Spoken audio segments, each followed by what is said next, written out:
இன்றைக்கி நம்ம மட்டன் குழம்பு எப்படி செய்யறதுன்னு பார்க்கலாம். ஃபஸ்ட்டு அதுக்கு வந்து குக்கர் வச்சு குக்கரில் எண்ணெயை ஊற்றி தேவையான ஸ்பைசஸ்லாம் போட்டுட்டு பச்சை மிளகாய் 2 கீரி உள்ளே சேர்த்துக்கலாம். கூடவே வெங்காயம் தக்காளியை வந்து விழுதாக அரைச்சி சேர்த்துக்கலாம். நம்ம ரைஸாக அரைக்க வேண்டாம், விழுதாக அரைச்சி வெங்காயம் தக்காளியை உள்ளே சேர்த்து நல்லா வந்து எண்ணெயிலேயே வந்து நல்லா கிண்டிடலாம். கிண்டிட்டு அதுக்கப்புறம் வந்து கூடவே நம்ம என்னதான் தேவையான அளவுக்கு கொஞ்சமாக கல்லுப்பு சேர்த்துக்கலாம். கல்லுப்பு சேர்த்துட்டு கையோட அதையும் வந்து நல்லா சூப்பராக கிண்டி எடுத்ததுக்கப்புறமா நம்ம வந்து க்ளீன் பண்ணி வச்சுருக்கிற மட்டனை வந்து உள்ளே சேர்த்துக்கலாம். மட்டன் வந்து நான் வந்து இன்றைக்கி வந்து 1 கிலோ எடுத்துருக்கிறேன். 1 கிலோ மட்டன் எடுத்துருக்கிறேன். அதுக்கு 4 ஸ்பூன் இஞ்சி பூண்டு பேஸ்ட்டு போட்டிருக்கிறேன். தேவையான அளவு போட்டுட்டு 1 கிலோ மட்டனையும் எடுத்து நம்ம வந்து உள்ளே சேர்த்து அதையும் நல்லா எண்ணெயோடு சேர்த்து நல்லா கிளறி கொடுத்துக்கலாம்.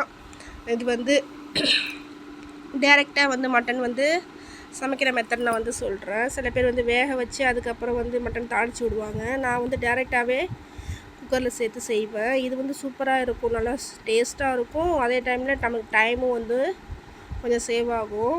நான் வந்து இந்த மெத்தடில் தான் வந்து மட்டன் குழம்பு செய்வேன். அதை தான் உங்களுக்கு நான் இப்போ வந்து காமிச்சிருக்கிறேன்.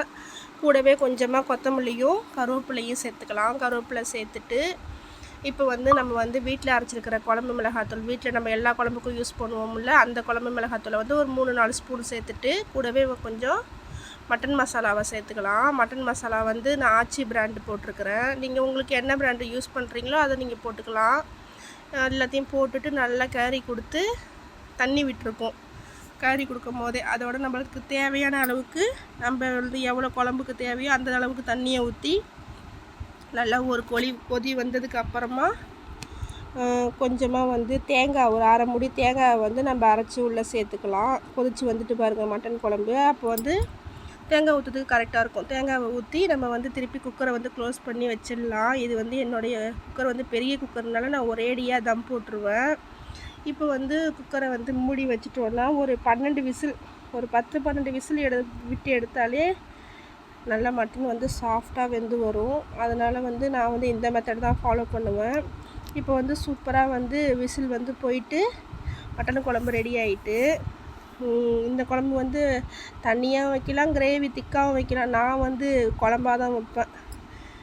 மட்டன் வந்து கிரேவி செய்யறதுக்கு அது வேறு மெத்தட் இருக்குது. நான் வந்து இன்றைக்கி வந்து மட்டன் வந்து தண்ணி குழம்பா வச்சுருக்கிறேன். இது வந்து நல்லா டேஸ்ட்டாக இருக்கும். நீங்கள் எப்படி வீட்டில் செஞ்சு பார்த்துட்டு எப்படி இருக்குன்னு சொல்லி கமெண்டில் சொல்லுங்கள். நான் இந்த மெத்தடில் தான் மட்டன் குழம்பு வைப்பேன். ஆனால் சூப்பராக இருக்கும்.